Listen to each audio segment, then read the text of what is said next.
मात्र स्वरूपं रूपं तस्साग्रजमुपुरे माथुरिंगष्टवाटी राधा कुंडं गिरिवरमह राधिका मदवासां प्राप्त जस्य प्रथित कृपया श्री गुरुं तन्नतस्मि देवं दिव्यतनं सुछन्दवदनं बालार्कचलाञ्चितं चंद्रानंद पूरं सदेकवर्णं वैराग्य विद्यां बुद्धिं श्री सिद्धांत निधिं शुभक्ति रसितं सारस्वतानंबरं वंदे तं शुभदं मदेक शरणं न्यासीश्वरं श्रीधरं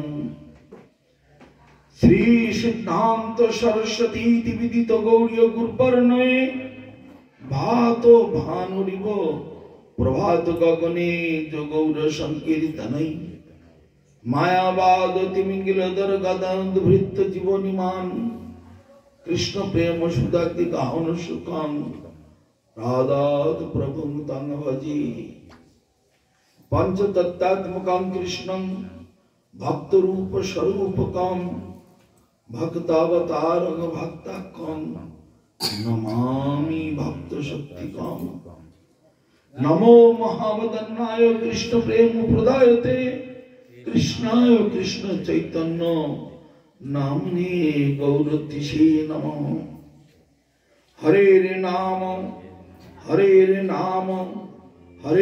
नाम इव केवलम कलो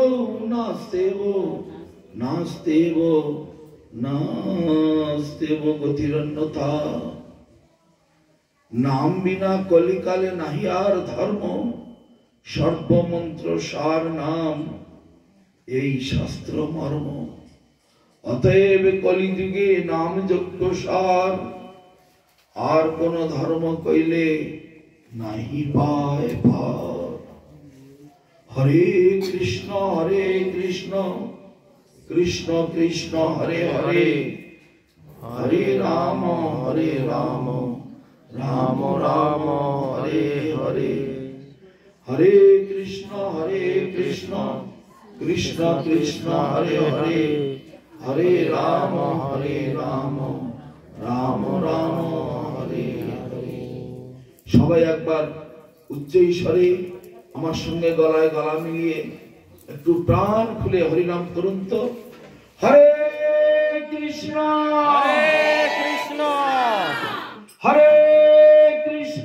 হরে কৃষ্ণ কৃষ্ণ কৃষ্ণ হরে হরে হরে রাম হরে রাম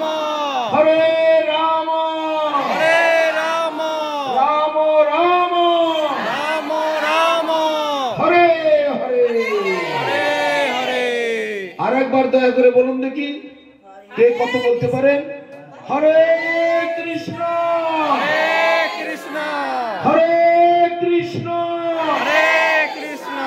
কৃষ্ণ কৃষ্ণ হরে হরে হরে রাম হরে রাম রাম রাম হরে হরে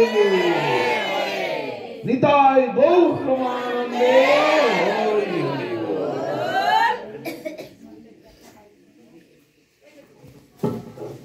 যাক আমরা এখন দু চারটি ভাগবত কথায় প্রবেশ করি গুরুপাদ পদ্মে ধন্যবাদ প্রণাম নিবেদন করে সবাই উপস্থিত সমস্ত বৈষ্ণব মণ্ডলী ভক্ত মণ্ডলী সকলকে আন্তরিক প্রীতি শুভেচ্ছা ভালোবাসা নিবেদন করছি আমার পাঠের পূর্বে যিনি বসেছিলেন শ্যাম সাক্ষী শ্যাম দাস তিনি ব্রজধাম থেকে এসেছেন অতি সুন্দর ভাবে কীর্তন করলেন কিছু লোচন দাস ঠাকুরের মহিমা বললেন গতকাল উনি বলেছিলেন আপনারা শুনেছেন জানি অতি সুন্দর ভাবে উনি বলবেন আজকেও সুন্দরভাবে তেলুসুন দাস ঠাকুরের মহিমা বলেছেন।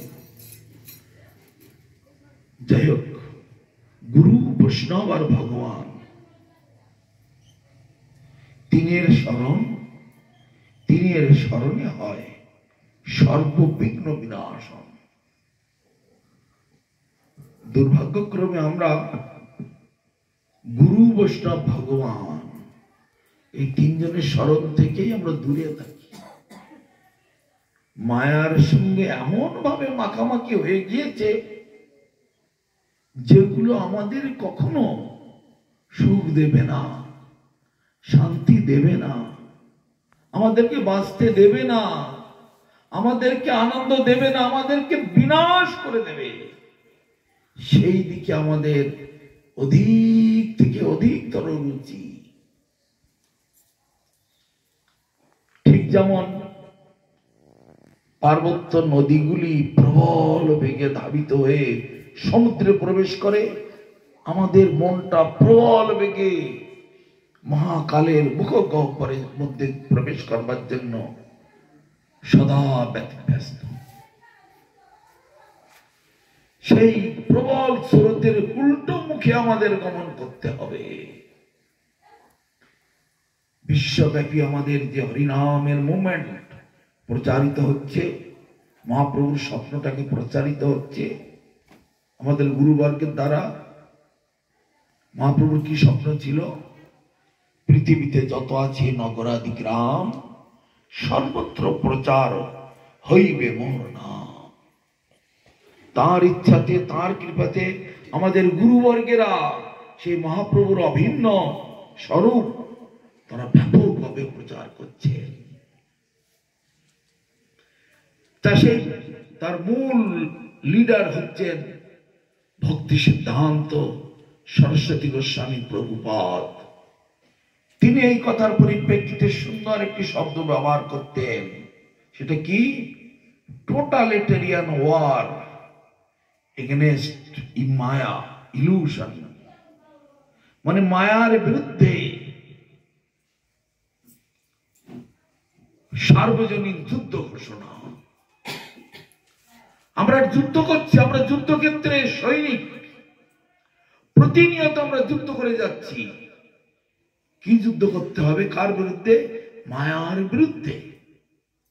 মায়া সর্বক্ষণ আমাদের টানছে তার দিকে, আর আমরা তার সেখান থেকে আমাদেরকে সরিয়ে ভগবানের দিকে টেনে নিয়ে যাচ্ছি।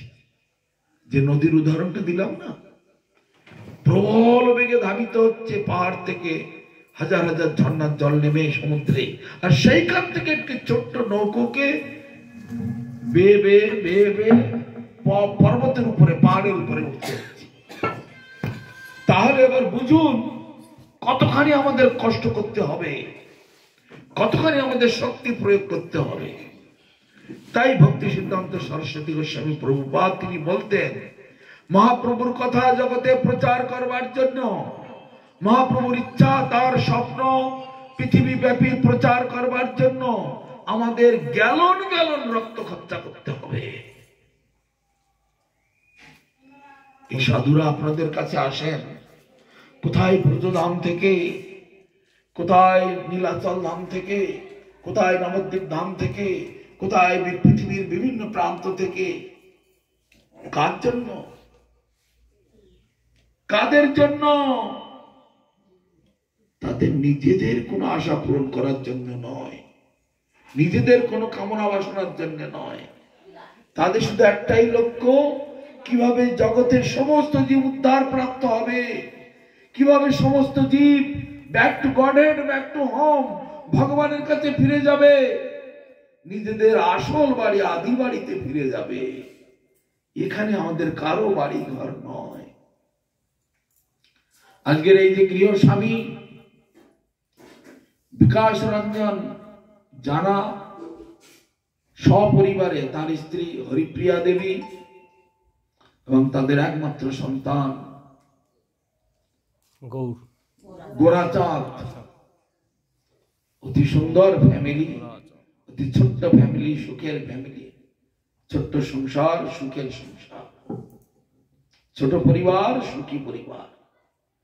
কিন্তু তাদের সর্বব্যাপী চেষ্টা কি করে আমাদের কল্যাণ হবে এবং কি করে সমস্ত জীবের কল্যাণ হবে। এই দীর্ঘ একটি মাস অত্যন্ত নিষ্ঠা সহকারে তারা হরিনাম করছে, সেবা করছে, জগৎবাসীকে সেবার প্রদান করছে, তথা প্রচার কীর্তন হরিনাম। আর এখন তো 5 দিন ব্যাপী, গতকাল থেকে শুরু হয়েছে,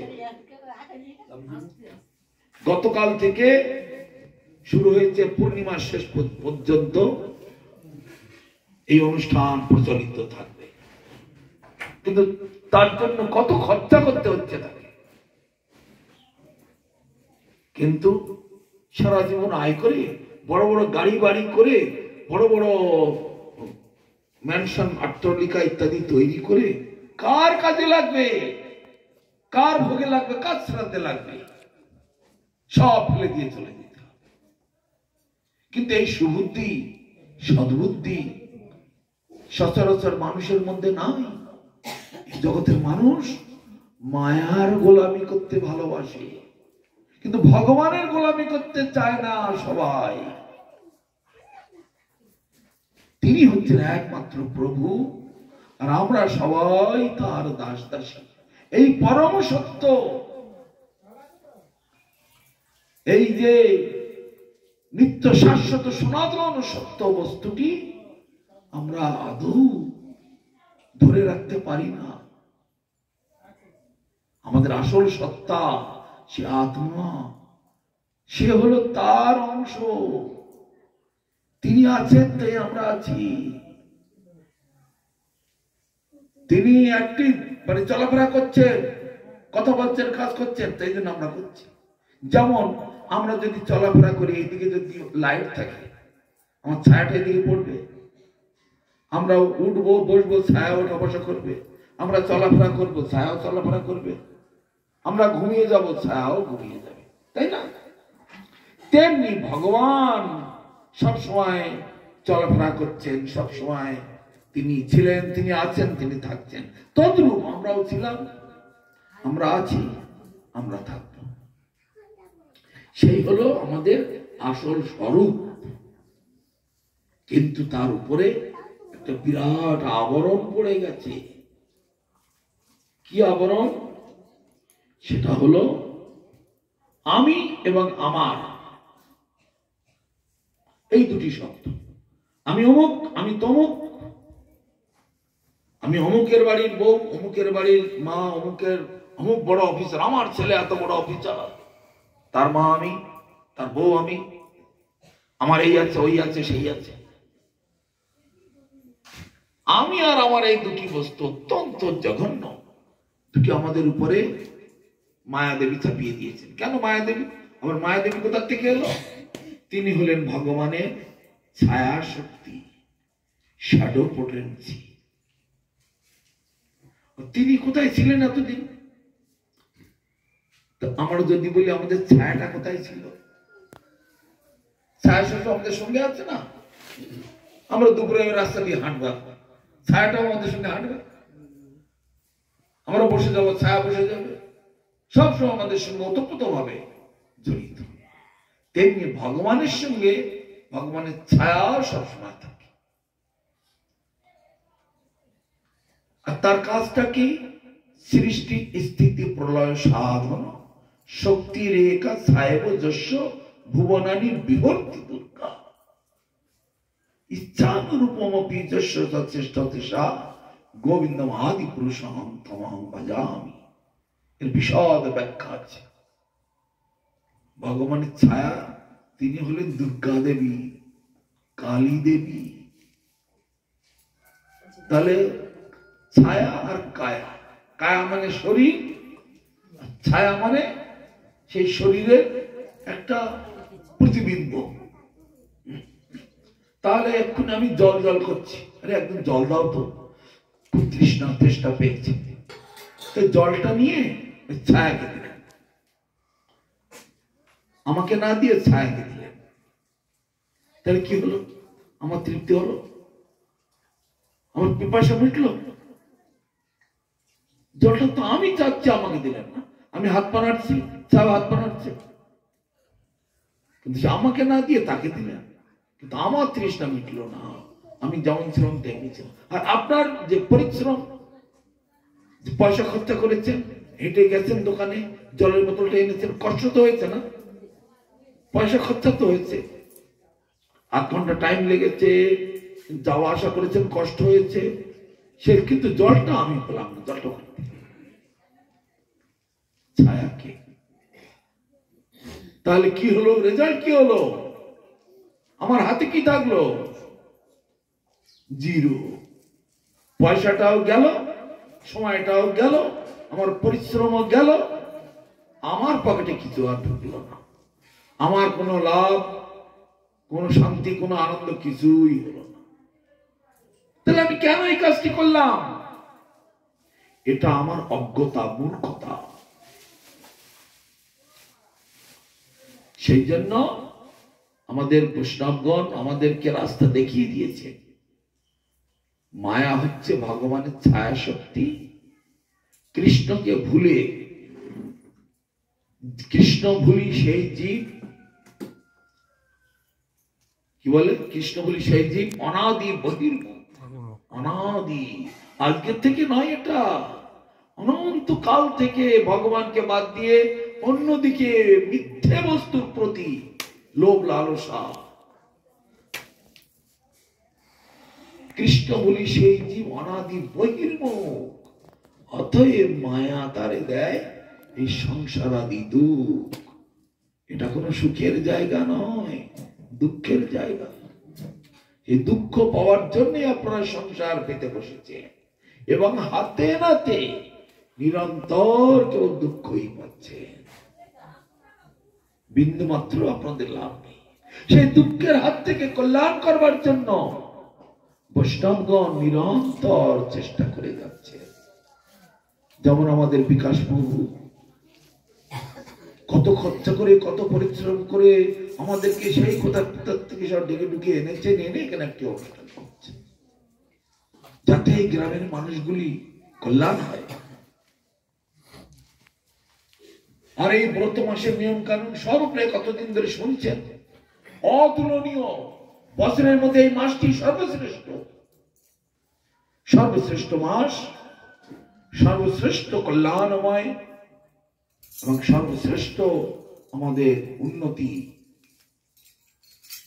একদিনও যদি এই মাসেতে রাধা দামোদরকে, রাধা মাধবকে, রাধা গোবিন্দ একই তত্ত্ব শব্দ, তাকে যদি এক মিনিটের জন্য একটু দীপ দান করানো যায়, হাজার হাজার অশ্বমেধ যজ্ঞ, রাজসুখ যজ্ঞ, তীর্থ ভ্রমণ, হাজার হাজার মানে পর্বত পরিমাণ সোনা দান, গরু দান ইত্যাদি সব কিছুর পুণ্য ফল এতে লাভ করা যায়। কিন্তু আমরা আত্মেন্দ্রিয় প্রীতিবাঞ্ছা এইগুলো নিয়েই থাকি। আমরা কামের উপাসক, আত্মেন্দ্রিয় প্রীতিবাঞ্ছা তারে বলে কাম, আর কৃষ্ণেন্দ্রিয় প্রীতিবাঞ্ছা ধরে প্রেম নাম। তার মানে আমাদের আত্মা সে পরমাত্মার সঙ্গে, মানে ভগবানের সঙ্গে সম্পর্কেতে আসতে চায়। এটাই স্বাভাবিক, এটাই স্বতঃসিদ্ধ স্বরূপ। আমি বহুবার এই কথাটি বলেছি, যখন লোডশেডিং হয়ে যায় তখন বিদ্যুৎ গুলো, ইলেকট্রিকটা কোথায় যায়? হঠাৎ আলো চলে গেল, কারেন্ট যায় কোথায়? যেখান থেকে এসেছে সেখানেই চলে যায়। তার কোথা থেকে আসে কারেন্ট? পাওয়ার হাউস থেকে, সেখানে চলে যায়। ওখানকার মেন সুইচটা অন করে দিলে চলে আসলো, আবার বন্ধ ও অফ করে দিল, বন্ধ হয়ে গেল। তেমনি ভগবানের সঙ্গে আমাদের এমনই একটা রিলেশন, কিন্তু সেই ভগবানকে আমরা চিনি না, জানি না, বুঝি না। আমরা শুধু আমার ছেলেটা, মেয়েটা, আমার গাড়ি বাড়ি, টাকা পয়সা, ভোগ বিলাস, খাবো দাবো, এইগুলো আমরা খুব ভালো বুঝি। সেই জন্য মহাজনেরা বলছেন এটা হলো পশু বৃত্তি, পশুরা করে থাকে এগুলো, এর বাইরে আর কোনো জ্ঞান বুদ্ধি তাদের নেই। তোমাদের কোনটা আসল, কোনটা নকল তোমরা জানো না। এর বাহিরেও জগৎ আছে, এটা তোমরা মানো না।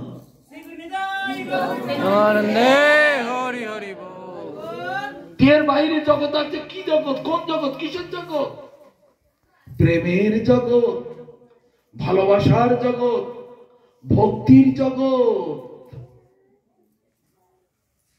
যদ্গত্বা নানি বর্তন্তে তদ্ধাম পরমং মম। ভগবান অর্জুনকে বোঝাচ্ছেন, হে অর্জুন, আমার এই নিত্য ধাম, সনাতন ধাম, শাশ্বত ধাম, এখানে একবার এলে আর তাকে ফিরে যেতে হয় না। তাহলে আমরা আমাদের বাড়ি ঘর, আমাদের আসল পরিচয় সব ছেড়ে লোকের বাড়িতে বাস করছি। নিজের বাড়িটা ছেড়ে অন্য কোনো জায়গায় গিয়ে বাস করে দেখুন দেখি, দুদিন পরে ঠেলাগুতো আরম্ভ হবে, বেরিয়ে যাও। তারপরে না আসলে থানায় গিয়ে কমপ্লেন করে, পুলিশ এসে লাঠি মারবে, আপনি তখন ছুটবেন, বেরোবে না। আবার একটু এই স্টেশনে গিয়ে বসে থাকলে পুলিশ এসে চেক করে, এখন বসে আছেন কেন? আমার গাড়ি আছে। কই দিকে কোন টিকিট দেখি, টিকিট দেখি, কোন গাড়ি? কোন গাড়ি? রাত্রি 8টায়। দেখে তাহলে ঠিক আছে। যদি দেখে গাড়ি চলে গেছে তবু বসে আছে, তার মানে তুমি শোয়ার জায়গা পাচ্ছ না, বসার জায়গা পাচ্ছ না। এটা তোমার বাড়ি ঘর পেয়েছো, বাপের ঘর পেয়েছো? এটা কি তোমার বাড়ির উঠোন না বারান্দা? এখানে যে শুয়ে আছো, ওঠো, ডান্টা মারতে শুরু করে, তাই না? তার মানে অপরের জায়গায়, অন্যের জায়গায় কোনোদিন কেউ শান্তিতে কেউ থাকতে দেবে না। এটাও তেমনি, অপরের জায়গায় আছেন আপনারা সবাই, নিজেদের জায়গাটাকে জানেন না, সেই জন্য এই দুঃখ কষ্ট। তো মায়াদেবী কেন এই কাজ করছেন? ভগবান আপনাদেরকে সংশোধন করবার জন্য। কেন? এরা অবুঝ, এরা মূর্খ, জন্ম জন্মান্তরের কর্মফল বশত এখানে এসেছে অজ্ঞ মূর্খ পশু পাখির মতো। কিন্তু একটা বিরাট ভাগ্য নিয়ে এসেছে। কি ভাগ্য? মনুষ্য দেহ ধারণ করে এসেছে। এই ভাগ্য, এই সুযোগ অন্য কোন জীবের পক্ষে নেই। এই দেখো, একটা পুকুর কাছে, বস্তার খাবারটা যেই ঢেলে দেবে, মারামারি মুখ কাটাকাটি করছে যেন একটু খাবার জন্য। খেয়ে খেয়ে বড় হচ্ছে, কি হবে? ওরা জানে না আমার শরীরটা অন্য লোকে তুলে নিয়ে কেটে আমাকে রেঁধে খাবে, এটা তাদের জ্ঞান নেই। ওরা কেবল মারামারি করে খেয়ে দিয়ে হৃষ্টপুষ্ট হচ্ছে। ওই আহার, নিদ্রা, ভয়, মৈথুন, চারটি কাজ। আহার, নিদ্রা, ভয়, মৈথুন সামান্য নাম। এটা অতি সামান্য, অতি হীনতম, অতি নিম্নতম, অতি তুচ্ছ মানের বুদ্ধি এটা। আহার, পেট ভরে খেলেই তো আর কোনো কাজ বলে গা জ্বালা ওঠে। আগে বলতে পারোনি, এখন খেয়েছে একটু, কোথায় গিয়ে কাজ হবো, একটু কোথায় গিয়ে একটু বিছানা বালিশকে আদর করবো, এই তো কাজ। আহার হলেই তোমার ঘুম, তারপরে ভয়, কে কখন ধরবে মারবে তো ঠিক নেই। ডেঙ্গুর উপদ্রব হচ্ছে, মশা কামড়াচ্ছে, এই মশার কেন তাড়াতাড়ি। জঙ্গলের মধ্যে যেতে ভয়, সাপে কাটবে। এখন কার্তিক মাসের দিন, কুকুর বেশ পাগলা হয়ে গেছে, রাস্তাঘাটে কুকুর দেখলে ঘেউ ঘেউ করে ওঠে, মাত্র সব সময় ভয়। আহার, নিদ্রা, ভয়। আর যখন একটুখানি এসব থেকে দূরে থাকা যায়, একটু সুস্থ শরীর আছে, তখন ওই স্ত্রী পুরুষের মেলামেশা, আনন্দ ফুর্তি, এই চারটি কাজ। এর বাইরে আর কেউ এতটুকু চিনবার, ভাববার, বোঝবার সুযোগ তাদের নাই। কিন্তু ভগবান এমন সুন্দর একটা যন্ত্র আমাদের দিয়েছেন, অতীত, বর্তমান এবং ভবিষ্যৎ, তিন কালে আমরা কোথায় ছিলাম, কি আমাদের আসল স্বরূপ, মৃত্যুর পরে আমরা কোথায় যাব, এখানে জন্মের আগে কোথায় ছিলাম, সব কিছু আমরা আবিষ্কার করতে পারি। খুব সহজে আমরা তার মানে ধরে বুঝে নিতে পারি। কিন্তু আমাদের এমন বেশি এই নিম্নমানের চিন্তাধারা, ওই যে ওই শ্লোকটাতে সামান্য মেতদ পশুবী নারায়ণ, অতি সামান্যতম, অতি হীনতম, অতি তুচ্ছতম চিন্তা ভাবনা। আরে খাবারের জন্য কি মারামারি! বিশেষ করে আমাদের আশ্রমাতে যখন এই যেমন আজকে চলছে এখানে উৎসবাদী হয়, লোকজন আসে একটুখানি খাবার জন্য কি মারামারি যে করে। গেটের ভিতরে কারো শাখা ভেঙে যাচ্ছে, কারো কাপড় ছিঁড়ে যাচ্ছে, কারো চুরি ফেটে যাচ্ছে, কারো রক্তপাত হয়ে যাচ্ছে, কেউ পড়ে কোমর ভেঙে ফেলছে, হাত ভেঙে ফেলছে, পাক ভেঙে ফেলছে। আরে বাবা, বসার জায়গা তো সীমিত। আমি আমাদের আশ্রমের কথা বলছি, একসঙ্গে 300 লোক বসতে পারে, সেখানে 500 লোক, 700 লোক, 1000 লোক, 2000 লোক হুড়ুহুড়ি করলে কি হবে? ছিট তো মাত্র 300 লোকের, কোথাও বা 500 লোকের ছিট। 2000 লোক সে মারামারি করলে সেখানে হবে? ওই ব্যাজ উঠে যাক, পরের ব্যাজে বসবে। কিন্তু আবার মনে ধারণা ওই ব্যাজ উঠে গেলে পরের ব্যাজে, তখন যদি আবার কম হয়ে যায়, তখন যদি আবার থাকবে না, অনেক কিছু আইটেম আবার পাবো না, সেটাও আবার মনের মধ্যে একটা কষ্ট আছে।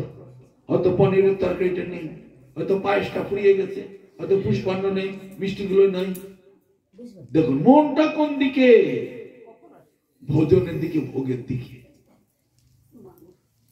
তাহলে আমাদের গতি কোন দিকে? সবসময় সব ওই অনিত্য, না হ্যাঁ, সব ওই অনিত্য, অশাশ্বত, দুঃখময়, কষ্টময় জীবনের দিকে আমাদের লক্ষ্য।